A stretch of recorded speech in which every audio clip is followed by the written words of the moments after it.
even organizations, employers are looking for people who have an entrepreneurial spirit too, right? That idea that you have to own your path within an organization. You have to sort of think about the fact that you are building that career and you're building all of those things and you're responsible for them in the same ways that you're building an organization as an entrepreneur. Like the things that you learn as an entrepreneur, I think are skill sets people need in the day-to-day workforce too. Step into the world of success with Your Brand Amplified, the ultimate podcast designed to unravel the intricacies of thriving businesses. I'm your host, Annika Jackson, and I'm on a mission to uncover the stories, strategies, and secrets that have propelled entrepreneurs and business leaders to success. I'm really thrilled to have Manar Morales on Your Brand Amplified today. You are a powerhouse. Your whole career, you've been an executive director or assistant executive director. You've been an adjunct professor. Now you are founder, president, CEO of the Diversity and Flexibility Alliance. And you've also written a book. So yes, very exciting. I think that the things that you are bringing to the table are things that we all need to be thinking about. The world of work is shifting once again. We thought we saw big shifts during the pandemic. Now we're seeing economic uncertainty, a lot of turmoil, the economy, inflation. People don't really know what's happening next. And that directly affects people's experiences at work. We also see the advent of AI. So I'd love for you to, talk to us a little bit about this topic and what was it in the work that you were doing before that compelled you to realize that your organization, your think tank, was a need that was being unmet? Yeah, I think that in an ever-evolving world, and it's constantly changing, right? I think that we are experiencing change today at such a rapid pace, but it's true of us all of the time, right? Change is a constant, and it's how do we really keep up with that change? And I think what happened during COVID was around the future of work and around flexibility. I say in the book, right, flexibility has been around for a very long time. It wasn't first around during COVID. But what COVID did was give us a grand experiment around how we could work and how we can work in a different way than people were ever used to before. And I think that the way that 9/11 forever changed how we travel, I think COVID will forever change how we work, not just because it changed how we work, but I also think it changed people's expectations from work. Like we all changed fundamentally. And I think that's something that can't be overlooked. That shift, I think, was much needed in our own perspectives because, the educational system trains us to be good factory workers. Well, factory work is not something most people are doing these days. A lot of that now is being taken over by technology in different industries. And so it is a huge shift that we have been needing to make, I believe. I think, and then the other shift is around who is in our workplace, right? Like this idea that, as you were talking about, if we think about technology, but we have at our organizations human-centered workplaces, or I'd like for us to have human-centered workplaces, which means people are having human experiences at work. And I think sometimes what can be forgotten is that people don't shed their identity and their humanity when they walk into our workplaces and suddenly just become employees, right? They bring everything into that workplace. And what COVID did was an opportunity where I would talk to leaders and they say, well, for the first time, I had to ask my team on a scale of 1 to 10, how are you doing, right? Like for the first time, that sort of what was happening in our day-to-day lives was happening in the workplace too. Like we couldn't unsee it and we couldn't avoid it and we couldn't avoid talking about it. And that you hope kind of carries over too. Like when you talk about that much need to change, that should have been happening all along. That idea that we lead with empathy, that we care about our experiences should have been happening all along, wasn't happening in all of workplaces or with all of teams. And it's something that should continue to happen. I would say that was one of the reasons I wrote the book was because I felt like we'd go through a forgetting curve, like of everything that we had experienced during that time. We would suddenly forget when it was no longer needed. Yeah, I agree. I think it's something that you can't let go of that is much needed. And it's interesting. I usually work for pretty small organizations or, I go small organizations and I'm a professor, but then I'm an entrepreneur, so I see a lot of different angles. And I had a business that started during the pandemic, and I had mostly very junior staff members. And it was interesting because I try to come at things with empathy, whether it's a volunteer role or the world of work, and realizing that we all have lives outside of our 9 to 5 or whatever the hours are.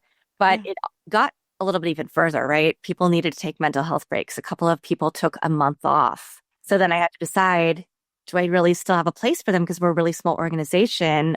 How do I meet their needs, but also meet the needs of the work that we're doing so that we don't lose a client? And so it's a push pull when you're in a leadership position to figure that out. But now I'm also in one of my roles, executive director of a nonprofit where everybody works from home. And we also have these experiences of being parents. So people don't mind if you have to leave to pick up your child from school, if you have to, take them to activities and then you get back on your laptop later. Full time doesn't have to mean an 8 hour, day, 40-hour work week, as long as you get your work done. And so Yeah. that's what I think we need to see more of. I think that goes to first two things. I think one is, right, how do I define flexibility for me as an organization so that I can meet the needs, right? I would say that flexibility is not a trade-off for performance. So you asking the right question, which is, how might we do this? How might we think about the ways in which what are our needs, what are the needs of our people, and meet them? And here's what flexibility means to us. And I think that I talk in the book about the idea of like holistic flexibility, right? It's not one size fits all. There are different forms of flexibility that we can have in an organization that will meet the needs of the organization. So in your example, right, the idea that I'm really looking just at output. Others are looking at hours, and that is something so they have to think about what kind of form of flexibility fits in that way. But I think the way that you approached it is exactly that right way, which is, Oh, what are my needs? What are the needs of the organization? What are the needs of my people? And how might I bring those two together? yeah. Well, and I want to think about returning to the office, right? You talk about the concept of return on experience. And we know that in this time period, people are now saying, no, everybody's more productive when they're in person. And we want them to return to the office. And that means people who moved during the pandemic, or got to points where they could have more quality of life outside of work are now having to make decisions. Am I going to move across the country to be closer to a facility? And does that work for my life now? And if it doesn't, what do I do? So I'd love for you to expand on that concept of return on experience with return to work and other angles that you've seen in your work. Yeah, so I think that in terms of the return on experience, I would say before we can decide what the policy is going to be, we have to actually be really intentional around what's the purpose, what is our experience with flexibility. And I think even you saying, right, some people are saying, oh, well, people are more productive in the office. And I will always respond to, show me the data and tell me why you think that's true. Because sometimes that's just a knee-jerk reaction to, I think people are more productive, but the reality is that that's not the case.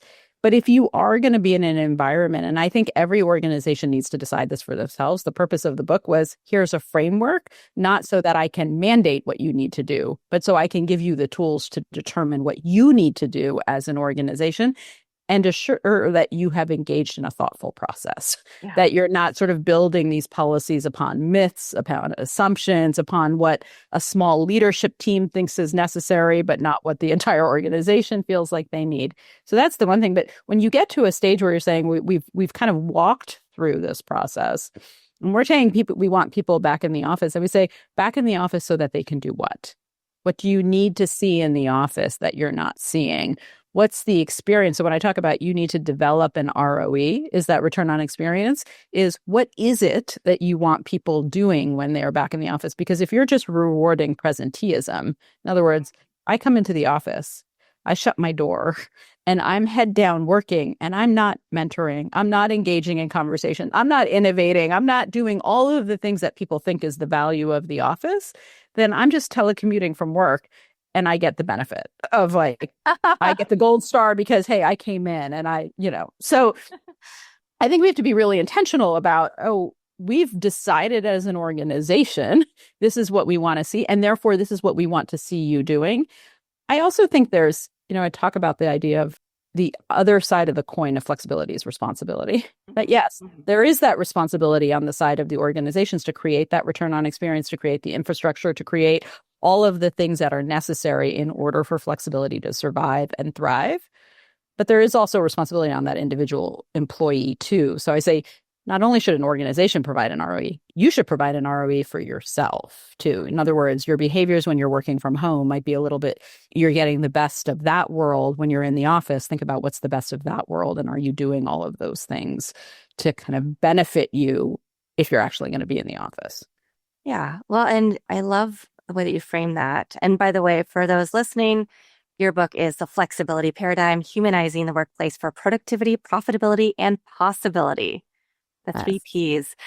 Ps. So I also think about return on experience, even in the virtual world of thinking about my role as an executive director of a nonprofit that works with an online private school for middle school and high school. Before we jumped Yeah. on, I was saying, oh, I've put together some of the courses I've created for my other students, whether it's the graduate level or workshops I've presented at different conferences, and created mini workshops or small courses for the middle school and high school kids because I've had part of it probably being at home is I've been thinking creatively.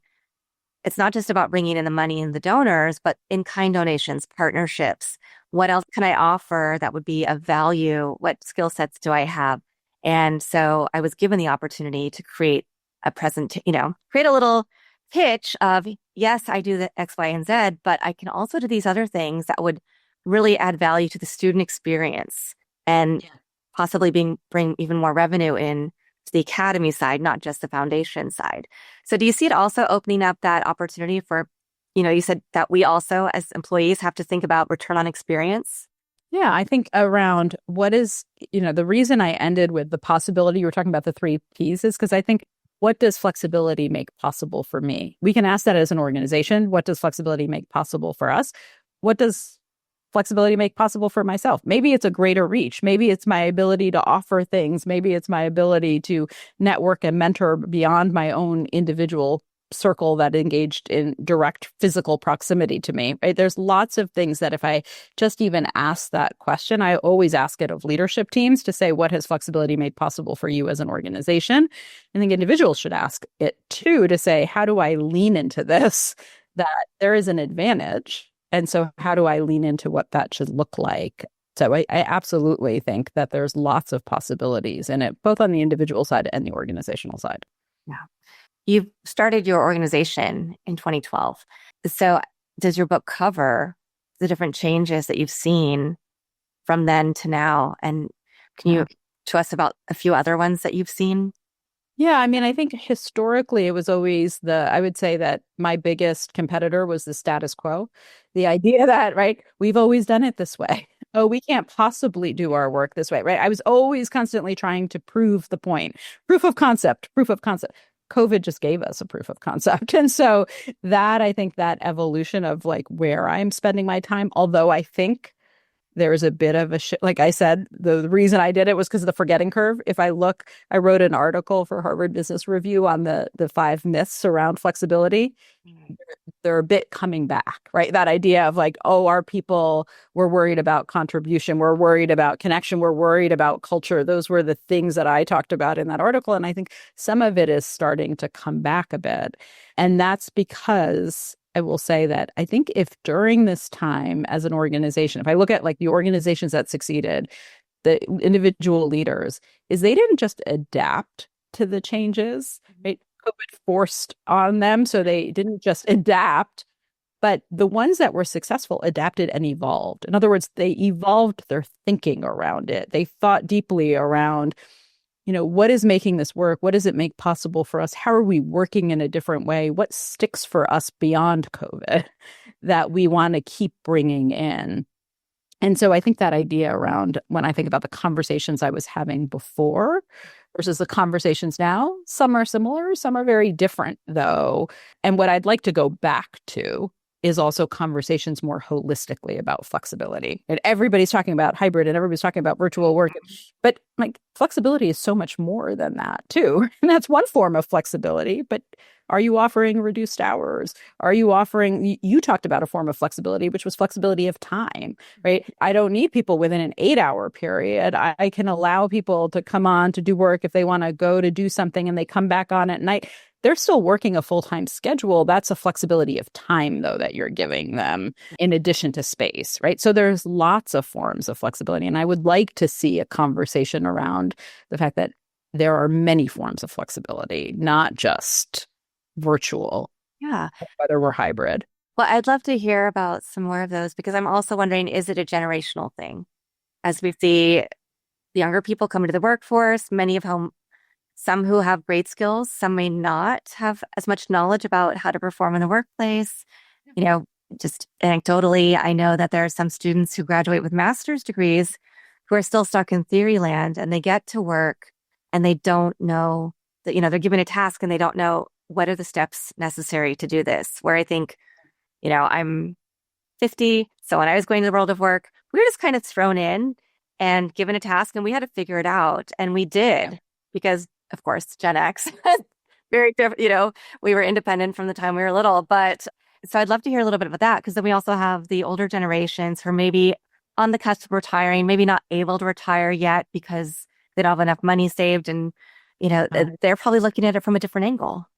I think there's learnings to be had on both ends so I think that it's important for us to think about how might flexibility expand our ability to mentor and develop our teams and our talent. So people will say to me, well, but you learn by doing. If you're in the office, then you learn by doing. There's part of that is true. But this is also an extension of the office. So I say there is a skill to this too. There's a skill to how do I show up in this environment, in a technology environment, in a Zoom environment? How do I make sure that I am presenting myself in a way that's effective if the person isn't right next to me? And I think with technology and the way that technology is advancing is that even if tomorrow you said everybody works in the office every single day, we still need to learn how to be effective in an environment driven by technology. Like all of these skills that we're bringing. So I would say, like, there's actually a learning too for this. There's a benefit both for, we can have younger generations that might be more technologically savvy because they come from a digital first perspective, right? They learned everything they did was based in technology. And we might have some more other generations where they're just learning in this environment on how to be more effective. So I think what I say, like, this is a great time that we can do learning from the perspective of senior leaders within organizations, learning more junior people learning. Like maybe we're teaching on it from both angles. And so I think that it's from the training and development side too, I would say this has opened up the ability to reach more people though too. So if you're talking about some smaller organizations, and a lot of the times we're working with larger organizations that have offices across the country or even across the world. I say you should be leveraging technology to say, how do I get somebody who's based in California or based in London helping to train the people who are in New York or DC? Like we suddenly have an ability to instantly bring people together across the world that leverages our ability to train a lot more effectively.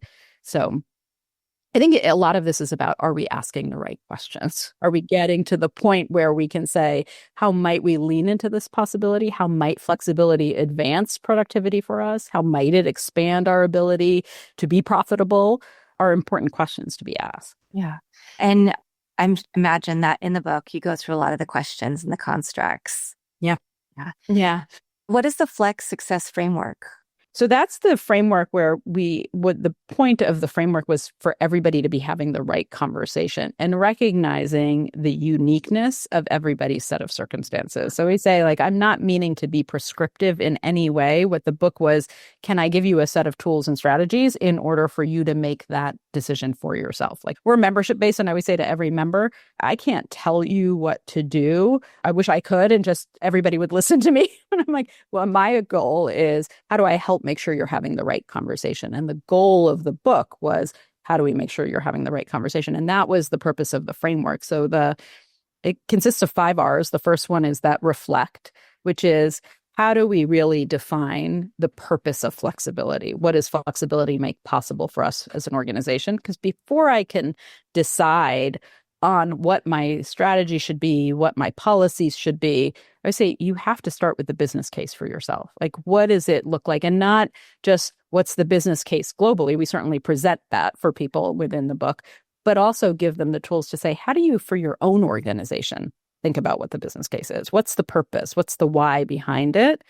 And so that's the reflect stage. The second one is the reimagine phase. And that's really looking at what's the overall future for us? Like, what's our vision around flexibility? One of the things around that is asking, what did flexibility make possible for us?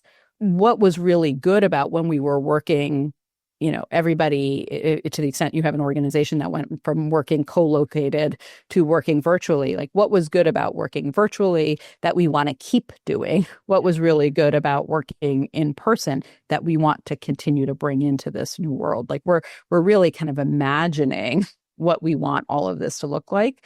Once you and a lot of that is, how is this in alignment with what our values are, what our culture is, what we say we stand for? So if you can do that, that's a strong foundation. There's a lot that the book goes into around how do you design those two stages. Mm-hmm. Then you can redesign. That's the third stage, which is then we can say, what do our policies need to be?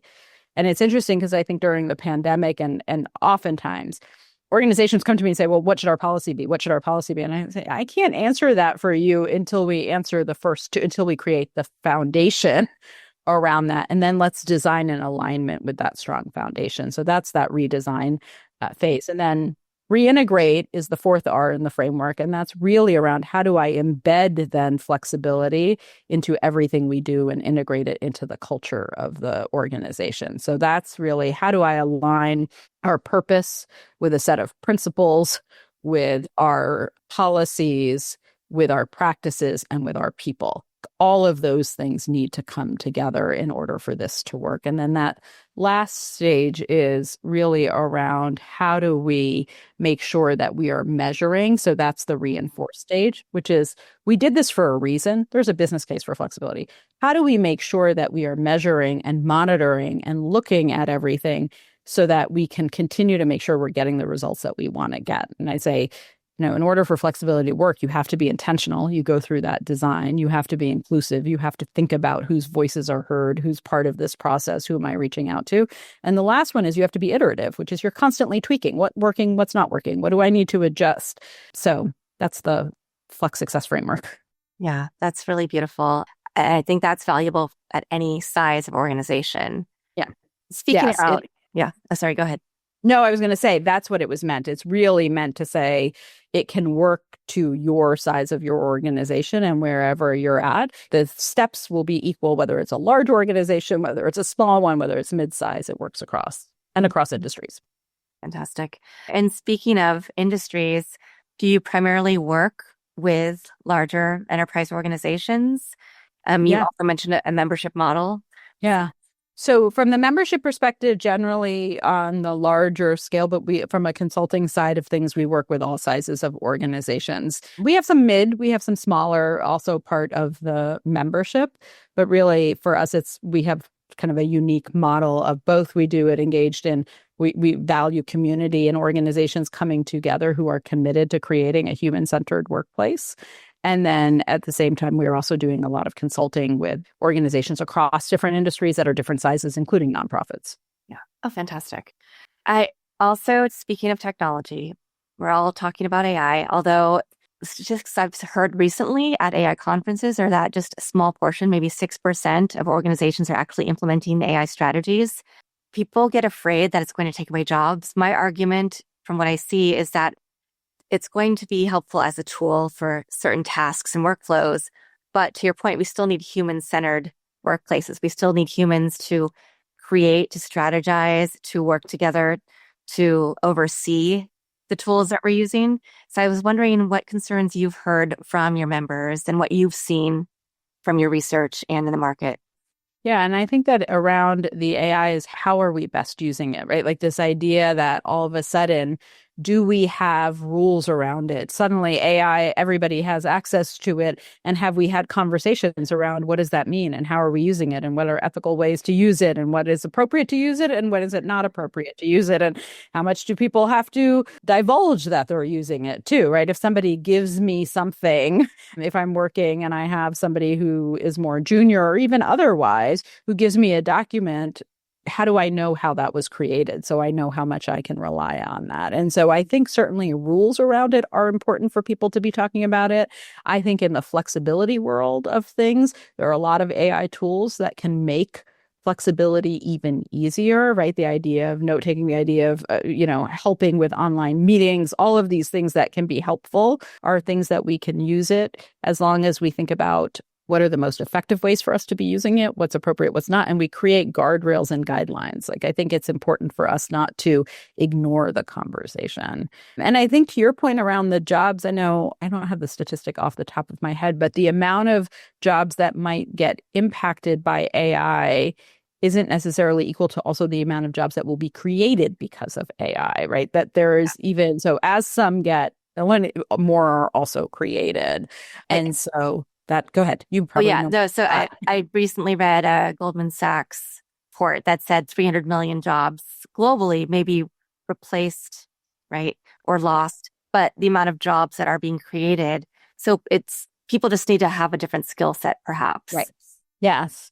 And I think, also it's that not necessarily for individuals within professional services that it's not that their jobs will be replaced, but people who don't know how to use it will be replaced. In other words, the people who are saying, I'm not advancing with the times are the ones that are going to struggle, which is how do we all have a responsibility to be learning and developing and saying, oh, in the world that I do, how can AI enhance what I do? Where does it not? What does it make? I obviously lean a lot into the possibility question, right? What does AI make possible for my job? What does AI might make possible for the people I serve? What does it make possible for my organization? Right? Even asking that series of questions, I think, is important for individuals. Yeah. And I think people forget to ask the right questions, to your Yeah. point. I mean, that's just something we're Yes. emphasizing. Yeah. Yes, is not to shy away from the conversation. And I think AI, similar to flexibility, people get into the debate of whether it's good or bad. I'm like, we don't need to actually debate whether it's good or bad. We need to get to the higher ground conversation around what does it make possible. One of the key principles in the book I talk about is that yes and mindset for flexibility. So many times we get derailed with these conversations around, I think it's good, I think it's bad, I can't work from home, I don't think people are productive, I can. And I'm like, that's not the right conversation to be having right now. We need to think about what does it make possible? How does it work for our organization? What do our people need out of our individual? Sometimes leaders can go from an individual I perspective and not the sort of holistic I sit at this table representing hundreds or 10 or 5. It's not just my opinion. It's how do I think more collectively and holistically about what is in the best interest of the organization? I know we're talking primarily about flexibility, but your organization is also the Diversity and Flexibility Alliance. I know diversity means a lot of different things, not just what, one person may define it as. And of course, in this time in our lives, there's a lot of question around DE&I. There's a lot of changes that are happening even at the university level. I see us at USC, instead of talking about DE&I, we're talking about community now. So are you seeing this as also a shift that you're helping workshop with your clients? Yeah, we're talking a lot about culture. I think in similar ways around the fact that we need to be defining our culture. We need to be defining our values before, and similarly with organizations saying, well, what should we do about this? And I think before you can decide what you need to do about it, you need to decide who you are. What do you stand for? What are your values? And then is what you want to do in alignment with all of those things. But we can't just decide from the knee jerk there's a lot of reactivity happening right now. And I'm like, we need to go back and be a little more intentional around, okay, what has our organization stood for? What do we stand for? What are our values? How do we define culture? We're doing a lot of work with organizations around how are you framing conversations around what is your culture? Not surprisingly, we have a framework for that too. Yeah, no, I love right, that. I like working in framework. Ah. A series of questions that I think are very helpful when organizations I think culture gets thrown around as a buzzword, right? Like, oh, our culture is this. And there's not even alignment in what that culture is, even amongst leaders sometimes within an organization. So I think what is called for now is a reset for organizations to really say, what do we stand for? Are these values still in alignment with what we do today? Is this still what we care about? Is this the core of who we are? And if so, how will we meet the moment to be in alignment with those values and the things that we have said we care about and value? Yeah. To the knee-jerk reaction, that is, we've seen what's happened with major corporations where that everybody knows and shops at, and what's happened when they have that knee jerk versus doing the actual examination. So Yeah. yeah, that's a really important point. I will also say, though, I think that headlines can be deceiving sometimes and really kind of leaning into, okay, wait, what is this organization doing? What exactly are they doing? What exactly is it? Because we can also be reactive in our own ways of looking at things and saying, wait, what exactly are they saying and what exactly are they doing? And I think it's important. One of the things I've been saying for organizations to think about is that the talent landscape doesn't match the political landscape all the time. Like, we have to think about too, what do our people want? What do our people value? What are the people within our organizations who are making the work and the impact that we want to have in the world possible? What do they need? Like, we also need to lean into that as well. Yeah, that's a really interesting point. I also have been seeing a trend, and this is anecdotal, not research based, but that even nonprofit organizations that I volunteer in, we've seen this change of people not being as civil to each other, where there are more people who are demanding or squeaky wheels. Maybe they're not trained appropriately. So I think this goes back to all of the constructs that you're talking about is how do we make sure everybody in our organizations understands our values, our culture, what we are doing, what we stand for, and who we want to be, and the role that they play in that. And I don't know if it's a lack of training. I don't know if it's people saying, oh, I see this other behavior, so I can act like this now, and I can just demand what I want, and I'll be rewarded instead of punished. Yeah. Do you see any of this in the work that you do? Yeah. I mean, we talk about that all the time, which is be careful of what you reward and what you tolerate, because that does have a ripple effect in your organization. And I think that becomes the difference from our values, paper values, to our values, lived values. And when they're lived values, then we hold people accountable for them. People within our organizations are stewards of that culture. They understand what our values are. They understand what we stand for as an organization, and that they are charged with making sure that that is carried through. They become ambassadors and stewards of that culture and of those values. And when I see in an organization where they're saying we're letting people get away with certain behaviors, I say, well, then you're not living your values, and your values become marketing material, but not actual things that you are holding people accountable for. So that's part of that framework in terms of the culture framework of also paying attention to what do we stand for? What do we hold our people responsible for? And I think that goes into how do you communicate it too, right? There's one thing to have clarity. The first step is always, how do I define the culture? And then how do I carry it through the organization and implement it and then integrate it within the organization? And that is around, what do I hold people responsible for? What do I reward? What kind of behaviors do I shout out to say, wow, that person just did a great job? That's one of our values. And I see that in action right now. And I'm applauding that, right? That makes it more lived. Yeah, absolutely. I'm going to shift gears a little bit and talk about your transition from working for other organizations to going out on your own, because you are also a business that is advising and working with businesses. What was that transition like? And how was it getting your first clients in the door? Did you already have people that you knew needed this service that were ready to sign up?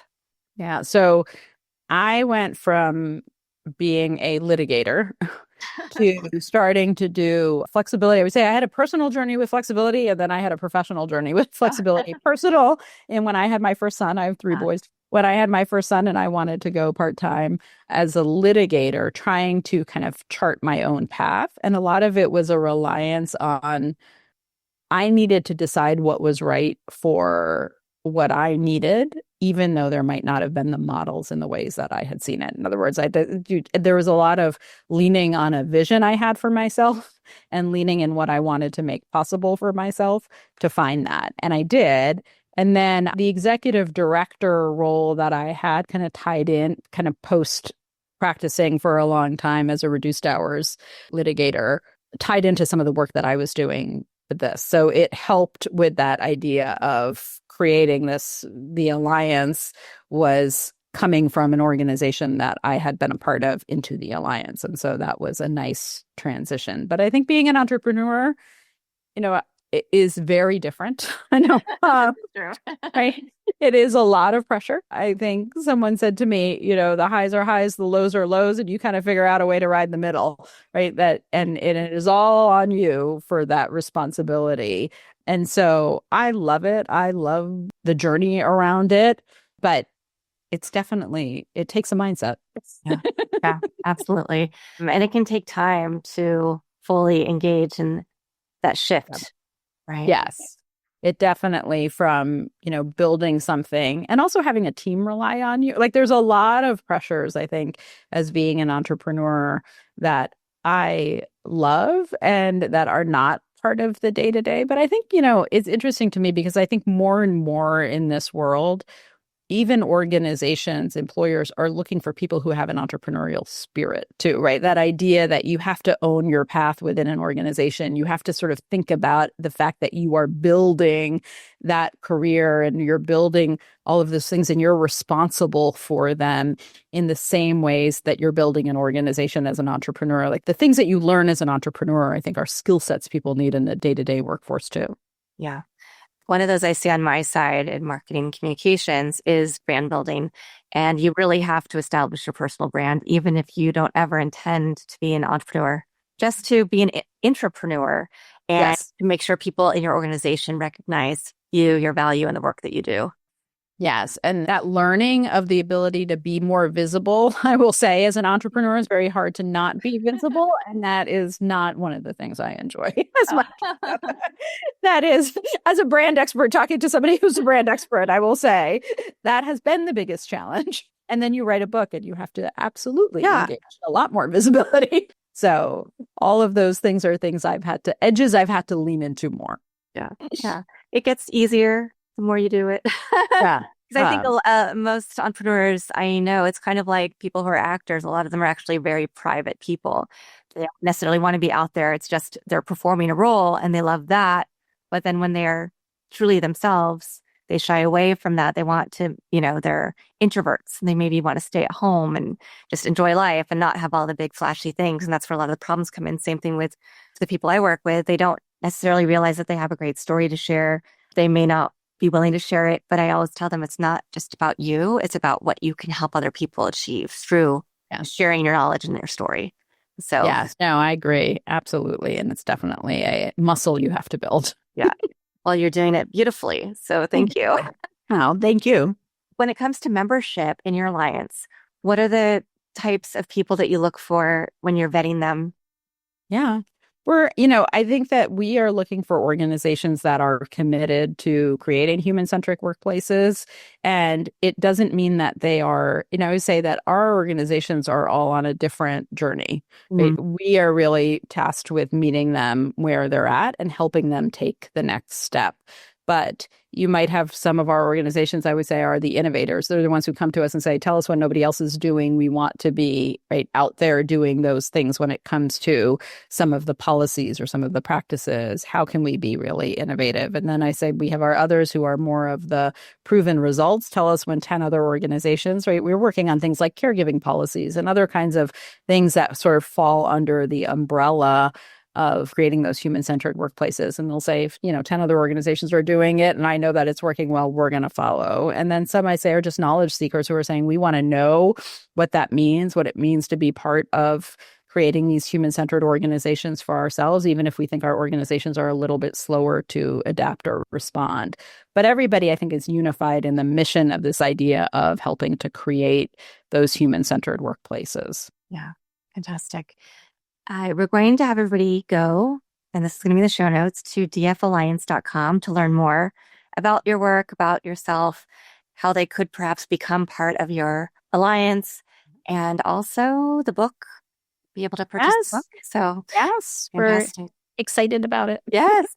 So I always ask one last question, which is, do you have a favorite quote, mantra, verse, poem, family motto that helps you continue to be inspired every day.